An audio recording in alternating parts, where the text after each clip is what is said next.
Vous faites tout pour votre enfant. Vous lui donnez de l'amour, de la reconnaissance, de la protection pour le renforcer. Et pourtant, vous pouvez détruire votre enfant de manière totalement imperceptible. Les psychologues l'ont découvert. Ce ne sont pas les grandes erreurs qui marquent durablement les enfants. Ce sont les petites choses qui se répètent jour après jour. Lesquelles sont-elles? Vous allez le découvrir ici. Alors restez absolument jusqu'à la fin. Des mots, des gestes, des réactions, insignifiants pour les adultes, mais déterminants pour un enfant. Et c'est précisément là que réside le danger, car il existe certains schémas dans la relation avec les enfants qui font qu'ils développent une image déformée d'eux-mêmes. Des schémas que presque tous les parents appliquent avec les meilleures intentions, sans se douter à quel point ils sont dangereux. La vérité, c'est qu'il existe 3 habitudes qui peuvent ébranler les fondations d'un enfant. 3 habitudes qui font qu'ensuite, les personnes sont intérieurement insécurisées, ont constamment besoin de reconnaissance ou construisent des murs autour d'elles pour ne surtout pas être blessées. Aujourd'hui, je vous montre ces 3 schémas. Vous comprendrez pourquoi ils sont si destructeurs et ce que vous pouvez faire à la place pour offrir à votre enfant ce qu'il y a de plus précieux, un sentiment stable et sûr de lui-même. Mais avant d'entrer dans les détails, un petit rappel. Si ces sujets vous intéressent et si vous voulez comprendre comment les expériences précoces marquent toute notre vie, alors abonnez-vous à cette chaîne. Vous recevrez régulièrement de nouvelles vidéos qui vous aideront à mieux vous comprendre vous-même et les autres. L'enfance. Les fondations brutes de la personnalité. L'enfance est une fondation brute. Durant les premières années de vie, un être humain développe la façon dont il se voit lui-même et dont il perçoit les autres. Ce sont des années durant lesquelles le cerveau est incroyablement réceptif. Tout ce qu'un enfant vit, chaque compliment, chaque critique, chaque câlin, chaque rejet s'intègre dans cette fondation. Cela signifie que les parents ne façonnent pas seulement le comportement de leurs enfants, ils façonnent leur image d'eux-mêmes. Ils façonnent si un enfant développe de la confiance en lui-même ou s'il apprend qu'il doit se cacher, s'adapter ou constamment faire ses preuves. Et c'est précisément là qu'interviennent les 3 habitudes. Elles semblent inoffensives. Elles donnent même l'impression de renforcer les enfants. Mais la vérité, c'est qu'elles gravent un enseignement dans l'âme d'un enfant qu'il voudra combler toute sa vie. Habitude 1. L'admiration excessive sans feedback authentique, vous donnez tout à votre enfant. Chaque sourire est célébré, chaque petite chose est fêtée. Il entend constamment « tu es le meilleur »,« tu es unique »,« tu es quelqu'un de très spécial ». Au premier abord, cela ressemble à de l'amour pur, mais en vérité, quelque chose de dangereux se produit. L'enfant perd le contact avec lui-même. Un enfant a besoin de validation, oui, mais il a besoin de retours authentiques, pas d'admiration permanente. Car s'il ne reçoit que des applaudissements mais aucune résonance honnête, grandit en lui la conviction « on ne me voit que si je brille. Je ne suis aimable que si je dépasse les attentes ». Imaginez Sophie, une petite fille de 7 ans, qui est couverte d'applaudissements après chaque petite performance. Mais quand elle est triste ou fait une erreur, personne n'écoute vraiment attentivement. Le message est clair. La faiblesse est indésirable. Les erreurs sont tabous, seul l'éclat compte. Le tragique, cela ne crée pas de force intérieure, mais un rôle.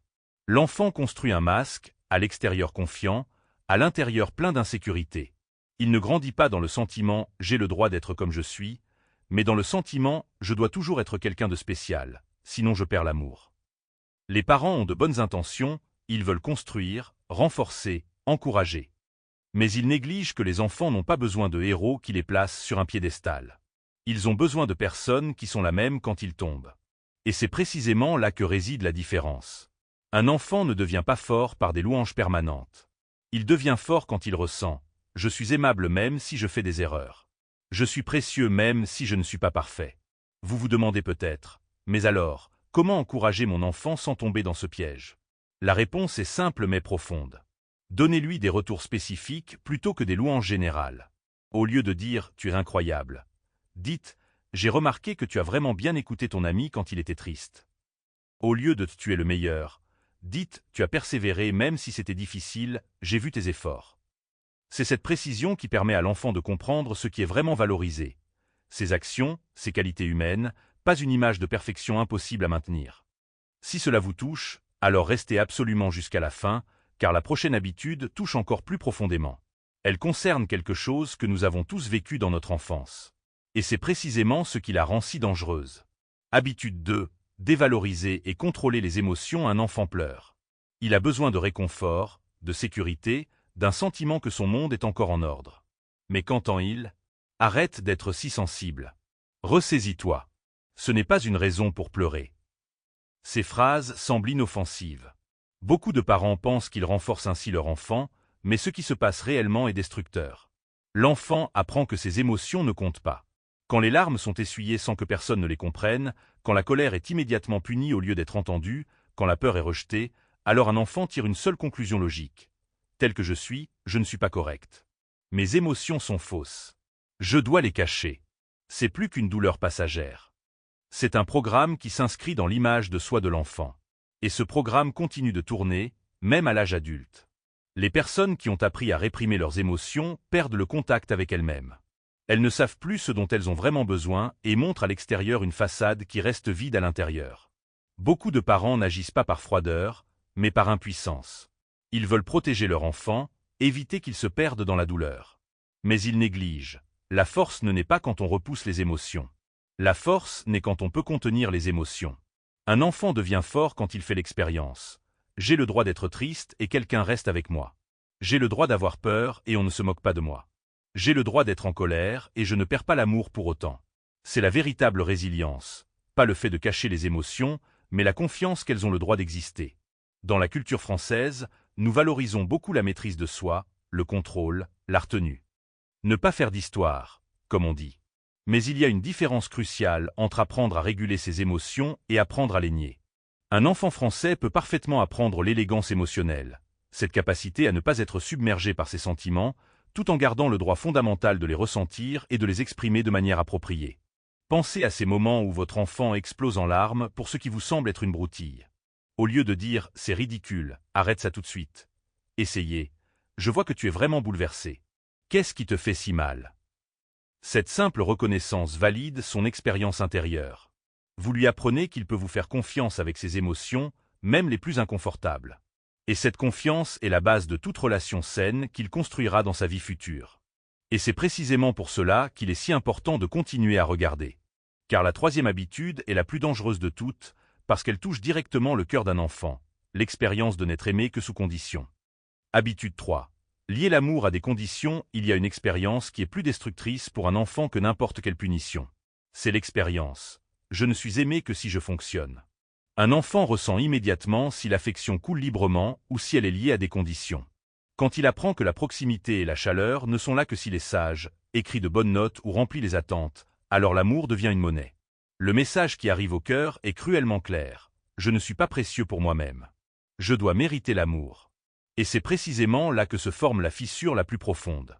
Car un enfant qui grandit ainsi vit dans une peur constante. La peur que l'affection soit retirée dès qu'il échoue. La peur que les erreurs ne soient pas pardonnées. La peur de ne plus être assez un jour. Vous connaissez peut-être ces phrases. Si tu te comportes comme ça, je ne t'aime plus. Tu me déçois. Ou simplement la distance froide d'un parent qui se retire quand l'enfant n'apporte pas la performance souhaitée. La conséquence est dévastatrice. L'enfant ne développe pas de confiance en l'amour inconditionnel. Il apprend à s'adapter, à remplir les attentes, à jouer des rôles, par peur d'être abandonné. Mais intérieurement reste le désir profond. Quelqu'un m'aimerait-il aussi si j'étais simplement moi? C'est la blessure la plus profonde qu'un être humain puisse porter. Et elle ne guérit pas d'elle-même. Elle accompagne les enfants jusqu'à l'âge adulte, marque les relations, rend dépendant de la reconnaissance et détruit la capacité de se sentir en sécurité. Dans notre société française où la performance académique et la réussite sociale ont une place si importante, ce piège est particulièrement insidieux. Combien de fois avons-nous vu des parents rayonner de fierté quand leur enfant rapporte un 18-20, mais devenir distant, voire froid, face à un 12-20? L'enfant enregistre. Mon parent ne m'aime pas pour qui je suis, mais pour ce que je produis.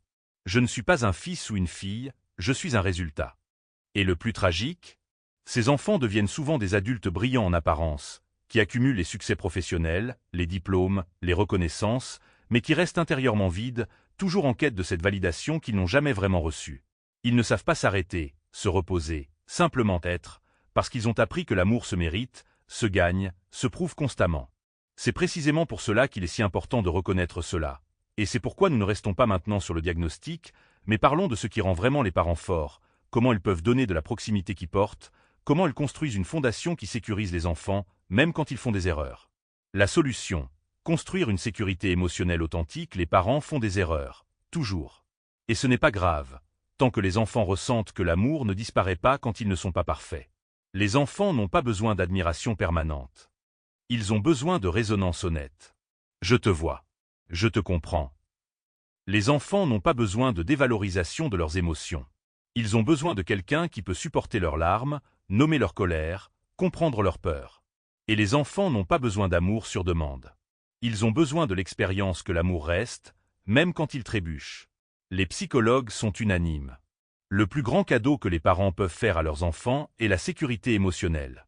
Un enfant qui la ressent développe de la confiance. Confiance en lui-même, confiance dans les autres, confiance dans la vie. Et cette confiance, il la porte toute sa vie. Concrètement, qu'est-ce que cela signifie au quotidien? Cela signifie être présent dans les moments difficiles, pas seulement dans les moments de gloire. Cela signifie dire « je t'aime » sans ajouter « quand tu es sage » ou « si tu réussis ». Cela signifie accueillir les émotions sans les juger. Je vois que tu es en colère, c'est normal de ressentir ça. Cela signifie montrer par vos actions que votre amour n'est pas un prix à gagner, mais un fait établi, aussi solide que le sol sous leurs pieds. En tant que père ou mère, vous n'avez pas besoin d'être parfait. Vous avez besoin d'être réel. Vos enfants ne cherchent pas un parent infaillible, ils cherchent un parent humain qui reconnaît ses erreurs, qui s'excuse quand il a dépassé les bornes, qui montre qu'on peut se tromper et se réparer. Cette vulnérabilité authentique est 1000 fois plus précieuse que l'image d'un parent qui ne fait jamais d'erreur. Ce qu'il faut retenir. Les 3 piliers d'une éducation saine, nous avons vu aujourd'hui qu'il existe 3 habitudes qui peuvent profondément insécuriser un enfant. Premièrement, l'admiration excessive sans feedback authentique. Deuxièmement, dévaloriser et contrôler les émotions. Et troisièmement, lier l'amour à des conditions. Chacune de ces expériences grave une trace dans le cœur d'un enfant. Mais c'est précisément pour cela qu'il est si important de les reconnaître et de les changer. Car aucun enfant n'a besoin de parents parfaits. Les enfants ont besoin de parents présents. Des parents qui regardent, qui ressentent, qui restent. Si ce sujet vous a touché, alors continuons cette conversation dans les commentaires. Laquelle de ces 3 habitudes avez-vous vécu dans votre propre enfance? Ou laquelle reconnaissez-vous chez vous-même? Peut-être même dans la relation avec votre enfant. Votre histoire peut aider d'autres à reconnaître leur propre schéma. N'oubliez pas non plus de vous abonner à la chaîne si vous voulez en savoir plus sur les mécanismes cachés de la psyché, car ici vous recevez régulièrement des vidéos qui vous permettent de regarder plus profondément dans votre passé, dans vos relations, en vous-même. Et souvenez-vous, les enfants n'ont pas besoin de parents parfaits. Ils ont besoin de parents qui sont là, aujourd'hui, demain, toujours.